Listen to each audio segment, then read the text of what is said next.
1 Kings 13, New Living Translation.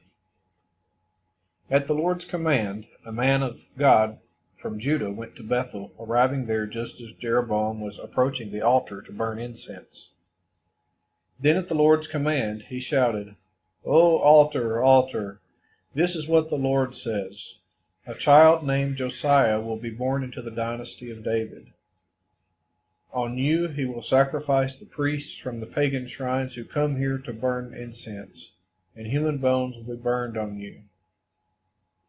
That same day the man of God gave a sign to prove his message.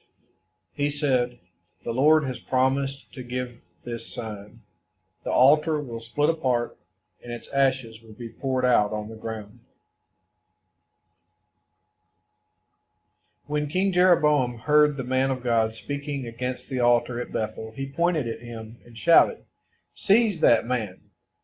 But instantly the king's hand became paralyzed in that position, and he couldn't pull it back. At the same time, a wide crack appeared in the altar, and the ashes poured out, just as the man of God had predicted in his message from the Lord. The king cried out to the man of God, "Please ask the Lord your God to restore my hand again." So the man of God prayed to the Lord, and the king's hand was restored, and he could move it again. Then the king said to the man of God, "Come to the palace with me and have something to eat, and I will give you a gift." But the man of God said to the king, "Even if you gave me half of everything you own, I would not go with you. I would not eat or drink anything in this place. For the Lord gave me this command: you must not eat or drink anything while you are there, and do not return to Judah by the same way you came." So he left Bethel and went home another way. As it happened, there was an old prophet living in Bethel, and his sons came home and told him what the man of God had done in Bethel that day. They also told their father what the man had said to the king. The old prophet asked them, "Which way did he go?" So they showed their father which road the man of God had taken. "Quick, saddle the donkey," the old man said. So they saddled the donkey for him, and he mounted it.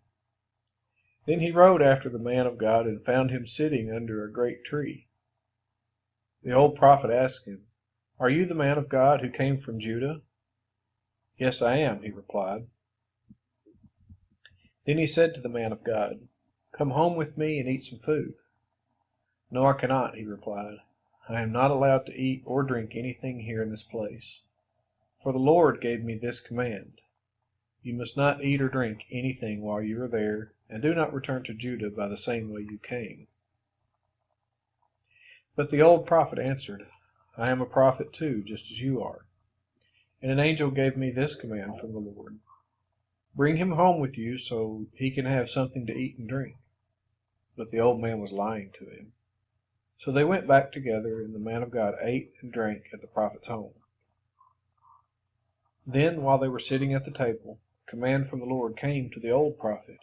He cried out to the man of God from Judah, "This is what the Lord says: you have defied the word of the Lord and have disobeyed the command the Lord your God gave you. You came back to this place and ate and drank where he told you not to eat or drink. Because of this, your body will not be buried in the grave of your ancestors."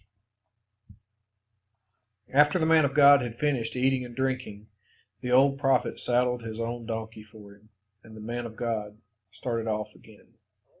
But as he was traveling along, a lion came out and killed him. His body lay there on the road, with the donkey and the lion standing beside it. People who passed by saw the body lying in the road and the lion standing beside it, and they went and reported it in Bethel, where the old prophet lived. When the prophet heard the report, he said, "It is the man of God who disobeyed the Lord's command. The Lord has fulfilled his word by causing the lion to attack and kill him." Then the prophet said to his sons, "Saddle a donkey for me." So they saddled a donkey, and he went out and found the body lying in the road. The donkey and lion were still standing there beside it, for the lion had not eaten the body nor attacked the donkey. So the prophet laid the body of the man of God on the donkey and took it back to the town to mourn over him and bury him. He laid the body in his own grave, crying out in grief, "Oh, my brother!"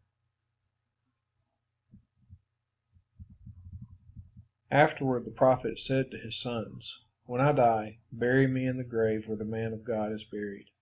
Lay my bones beside his bones." For the message the Lord told him to proclaim against the altar in Bethel and against the pagan shrines in the towns of Samaria will certainly come true. But even after this, Jeroboam did not turn from his evil ways. He continued to choose priests from the common people. He appointed anyone who wanted to become a priest for the pagan shrines. This became a great sin and resulted in the utter destruction of Jeroboam's dynasty from the face of the earth.